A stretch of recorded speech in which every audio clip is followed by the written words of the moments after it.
lagi dengan saya. Hari ini kita mau belajar matematika wajib kelas 12 dengan materinya adalah kaidah pencacahan. Kemarin kita sudah belajar yang pertama adalah aturan pengisian tempat atau filling slot. Yang kedua adalah faktorial. Hari ini kita mau belajar namanya permutasi. Apa itu permutasi?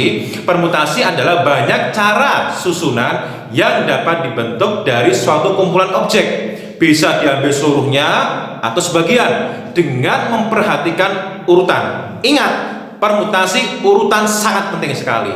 Notasi dari permutasi adalah huruf P besar. Jika K unsur diambil dari N unsur yang ada, maka banyak susunan yang dapat dibentuk adalah dibaca N permutasi K.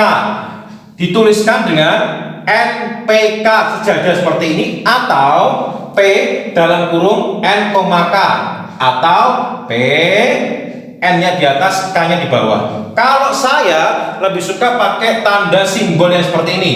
Ini lebih familiar ya. Jadi kedepannya kita pakai tanda seperti ini ya. Hasilnya apa rumusnya? N faktorial dibagi N min K kurung kemudian difaktorialkan. Artinya dalam pengerjaan permutasi nanti kita menggunakan konsep faktorial. Baik, yang pertama kita mau belajar permutasi dari unsur-unsur yang berbeda. Yuk kita pelajari contoh konsepnya. Diketahui 3 huruf A, B, dan C. Tentukan banyak cara menyusun 2 huruf dari 3 huruf tersebut. Nah, sekarang kita coba bandingkan dengan 2 cara, yaitu menggunakan cara manual dan dengan cara permutasi. Nah, kalau manual bagaimana? Kemungkinannya yang pertama adalah A, B. Yang kedua adalah B, A.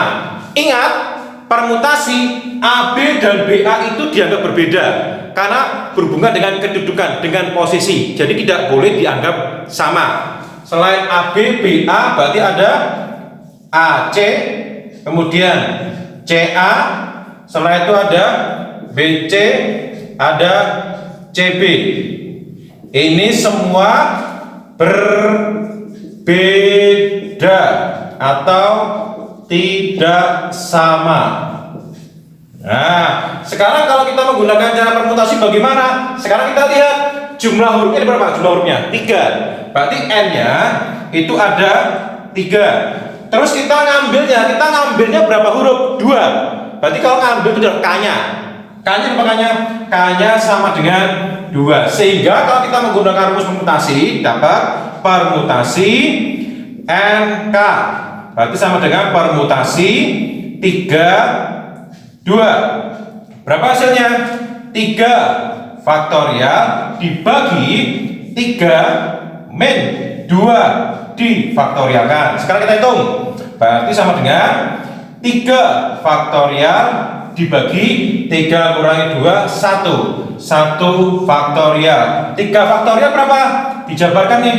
3 kali 2 kali 1 dibagi 1 faktorial 1. 3 kali 2 kali 1 6. 6 dibagi 1 sama dengan 6. Kita menggunakan cara manual ada 1 2 3 4 5 6. Menggunakan permutasi juga menghasilkan 6 cara yang berbeda. Baik, sekarang kita coba jenis permutasi yang kedua, yaitu permutasi dengan unsur-unsur yang sama atau kembar. Saya berikan contoh soalnya dan definisinya ya. Permutasi dengan unsur yang sama atau kembar adalah banyak permutasi dari N unsur dengan K unsur yang sama atau kembar. Rumusnya dituliskan dengan P, ini N di atas, kemudian di bawahnya ada K1, K2, bla bla bla sampai Kn. Sama dengan apa? N faktorial dibagi dengan K1 faktorial dikalikan K2 faktorial dikalikan bla bla bla bla sampai dikalikan Kn faktorial. Sebagai contohnya, tentukan banyak cara untuk menyusun kata u, kakak, ku. Nah, sekarang dari kata-kata u, kakak, ku ini jumlah hurufnya ada berapa? Kita hitung dulu jumlahnya. Ada 1, 2, 3, 4, 5, 6, 7, 8. Berarti jumlah hurufnya ada berapa? 8. Jumlah huruf kita misalkan sebagai N. jumlah huruf U, K, K, Ku itu sama dengan N. Berapa? Ada 8. Nah, sekarang kita lihat ada nggak huruf-huruf yang kembar di situ? Kita cek. Oh, ada. Siapa? Huruf K. Huruf K-nya ada berapa tuh? Ada 4. Siapa lagi? Huruf A. A ada 2. Siapa lagi? Huruf U ada 2. Nah, kita lihat yang kembar-kembar itu. Kita kasih nama K1 itu sebagai huruf K. K-nya ada berapa? Ada 4. Sedangkan K2 sebagai huruf A ada berapa? 2 juga. Terus K3-nya sebagai huruf U ada berapa? 2 juga. Nah, setelah ketemu seperti ini, bagaimana kita menuliskannya? Berarti penulisannya adalah permutasi 8 di sini kurung kembar yang pertama adalah 4, koma di sini 2, kembar lagi koma di 2. Nah, ini adalah unsur-unsur yang kembar. Ngitungnya bagaimana? Sama dengan 8 faktorial dibagi 4 faktorial kali 2 faktorial kali 2 faktorial. Jadi kalau semakin banyak huruf-huruf yang kembar, maka pembaginya akan semakin banyak juga. Nah, sekarang kita hitung. Bagaimana menghitungnya? 8 faktorial kita jabarkan, maka dia menjadi 8 kali 7 kali 6 kali 5. Stop di sini. Mandek di 4 faktorial. Kenapa? Karena di bawahnya ada 4 faktorial. Rencana mau dicoret-coret. Dibagi 4 faktorial kali 2 faktorial dijabarkan 2 kali 1. 2 faktorial 2 kali 1. Sekarang kita lihat 4 faktorial sama 4 faktorial dicoret-coret. Nah, sekarang 2 dengan 6 bisa coret-coret. Ini 1, ini 3. 2 sama 8 coret, ini 1, ini 4. Kita dapatkan hasil akhirnya. Tinggal siapa? Tinggal 4 kali 7 kali 3 kali 5. Berarti hasilnya berapa nih? 28 dikalikan dengan 15. Berarti sama dengan 420 cara. Baik, sekarang kita mau belajar jenis permutasi yang ketiga, yaitu permutasi siklis. Apa itu? Permutasi yang disusun secara melingkar. Melingkar ya. Rumusnya adalah dalam kurung N-1 difaktorialkan. Contoh, ada 4 orang yang duduk melingkar pada meja bundar. Tentukan banyak cara duduk mereka. Nah, sekarang kita lihat banyak orangnya berapa itu? Banyak orangnya adalah 4. Nah, ini kita anggap sebagai N. Berapa N ya? 4. Sehingga untuk mencari banyak cara duduk mereka adalah tinggal N-1 difaktorialkan. Berapa N ya? Angka 4 menjadi dalam kurung 4-1 difaktorialkan. Berapa hasilnya? 3 faktorial. Berapa 3 faktorial? 3 kali 2 kali 1 sama dengan 6 cara. Nah, pembuktiannya bagaimana? Ini saya berikan gambaran. Ada 6 susunan, di mana A-nya saya kasih warna merah, kemudian yang lain yang bergerak. Jangan dipikir ini 6 posisinya ada yang sama, semua berbeda. Sekalipun terlihat sama, tetapi di dalam permutasi hanya bergeser sedikit pun itu dianggap berbeda. Sehingga kita menggunakan cara permutasi ataupun dengan cara manual digambar seperti ini menghasilkan banyak cara 6. Oke, sekarang kita mau belajar jenis permutasi yang keempat, yaitu permutasi dengan pengulangan. Apa itu? Jika K unsur diambil dari N unsur, di mana unsur objek tersebut boleh muncul lebih dari 1 kali, maka banyak susunan yang dapat dibentuk dengan rumus N pangkat K. Contoh ya, berapa banyak susunan 2 huruf dari huruf A, B, dan C jika huruf-huruf penyusunnya boleh berulang? Jadi dia boleh berulang ya. Sekarang kita akan coba bandingkan dengan dua cara. Yang pertama dengan cara manual dan yang kedua pakai rumus ini nanti. Kalau pakai manual, berarti kemungkinan yang pertama adalah A dan A, karena dia boleh berulang. Setelah A sama A, kemudian A sama B. Setelah itu A sama C, 3. Kemudian B dengan B, terus B dengan A. Ingat ini dianggap berbeda ya. Kemudian B sama C.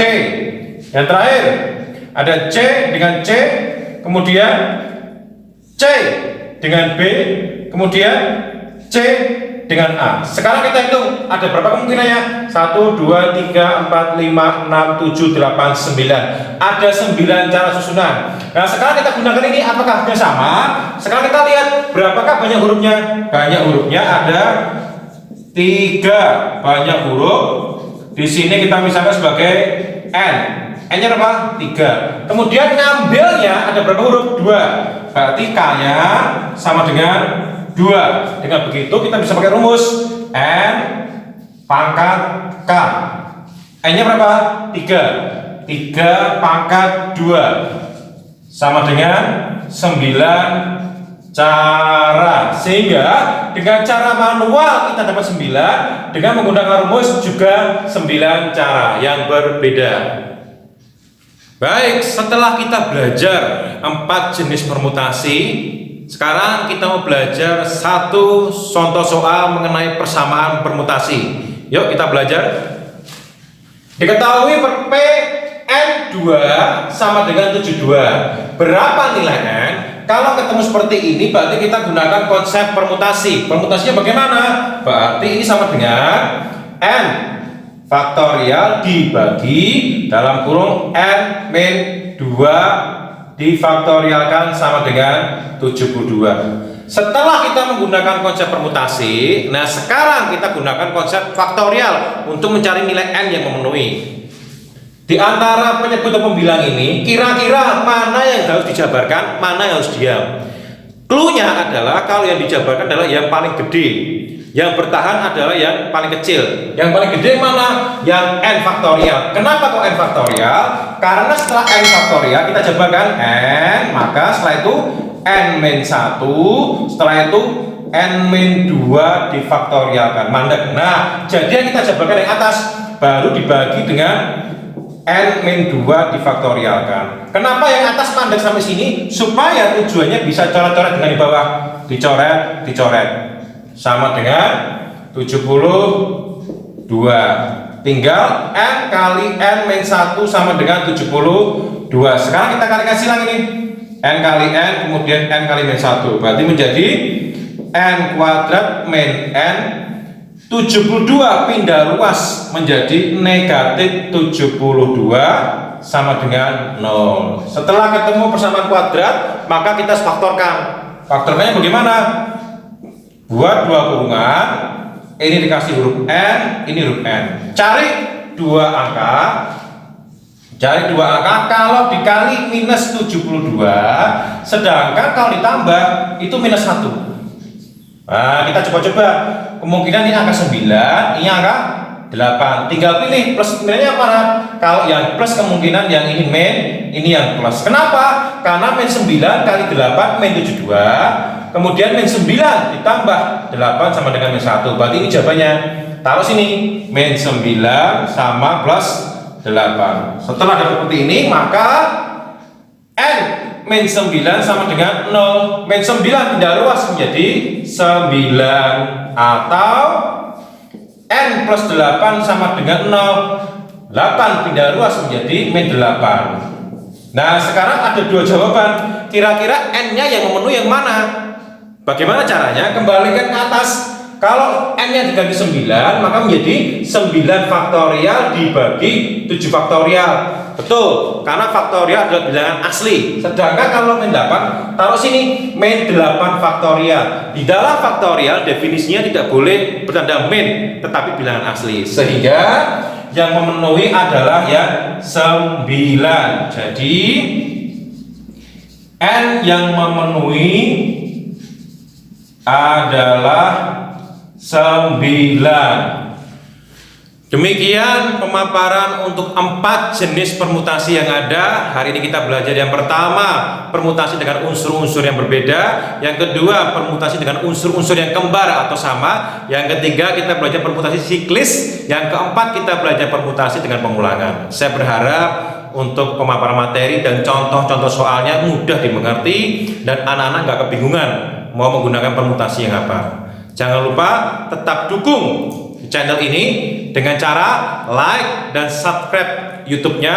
Bahkan kalau perlu siarkan ke seluruh teman-temanmu yang beda sekolah agar mereka juga belajar dan mengerti konsep permutasi dengan lebih baik lagi. Terima kasih, Tuhan Yesus memberkati.